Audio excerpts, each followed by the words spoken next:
Tartarus, a miserable island overcome by disaster. Your depths hold rotten legacy of hopes we left there long ago. Now you are an open wound, infested and endangering life itself. That's where we will bring our people.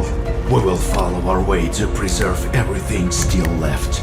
The expedition will carry on. Tartarus can be nominally divided into two parts. The left one is where people have established their settlements. New communities appear there, as well as new trade routes and conflicts. This is where the main storyline unfolds, and PvE locations are situated. You will start here. This part of Pioneer is an adventure game with minimum MMO elements. We put a lot of efforts in our level design and use the best practices of narrative in dialogues. Moreover, we've created a special game mode where other players cannot interfere with you or your party playing. Oh yes, quests can be completed single-handedly or with friends. You can even have a dialogue with an NPC as a body. Explore the regions and gather info about the world and its mysterious past. Rest in any of the settlements, spending time in bars or playing mini-games. Trade for resources and try to gather as much as you can. Pioneer has progression levels, and after each level up, you get one skill point to spend on upgrading your character. This can make playing easier, but without creating builds, you won't have that big of an advantage on the battlefield. Yes, your armor and weapons itself are quite more important. Upgrading and efficiently using your equipment is what actually shows your progress through the game.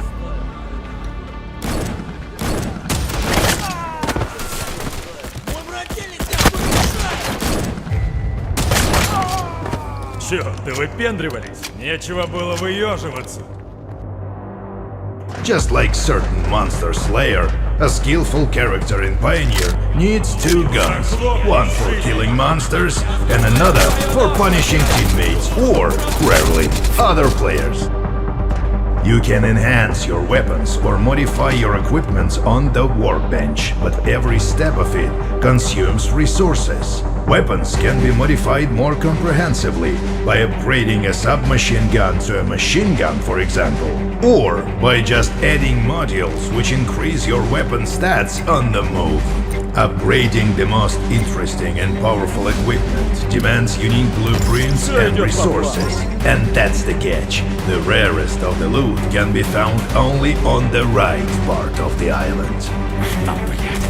The right part of the Pioneer Island consists of two regions, the Midlands and Shadowlands. These territories are home to PvP zones and clan wars. The gameplay here feels more like survival. Another player encountered here is likely to be an enemy, and the local creatures are decidedly more dangerous and ferocious. These two regions lack quests and are much less forgivable with regard to the players.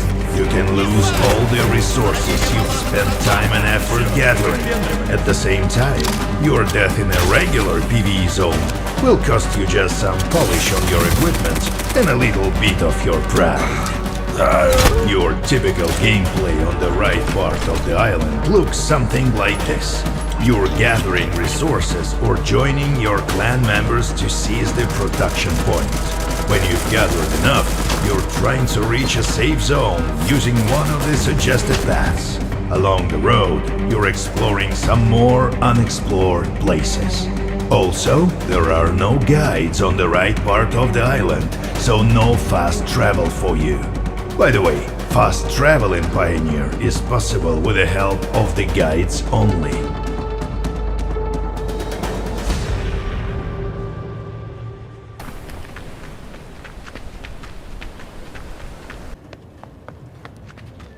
In addition to PvP, MMO fans will enjoy our raids and world bosses adapted to the realities of MMO FPS. After all, it would be fun to see how familiar activities look in unfamiliar conditions, wouldn't it?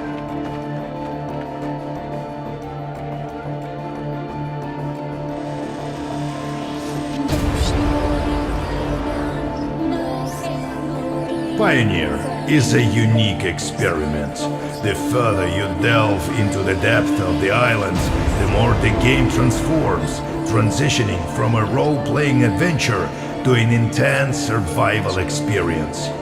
We'd love to tell you more, but unfortunately, we'll have to do it in due time.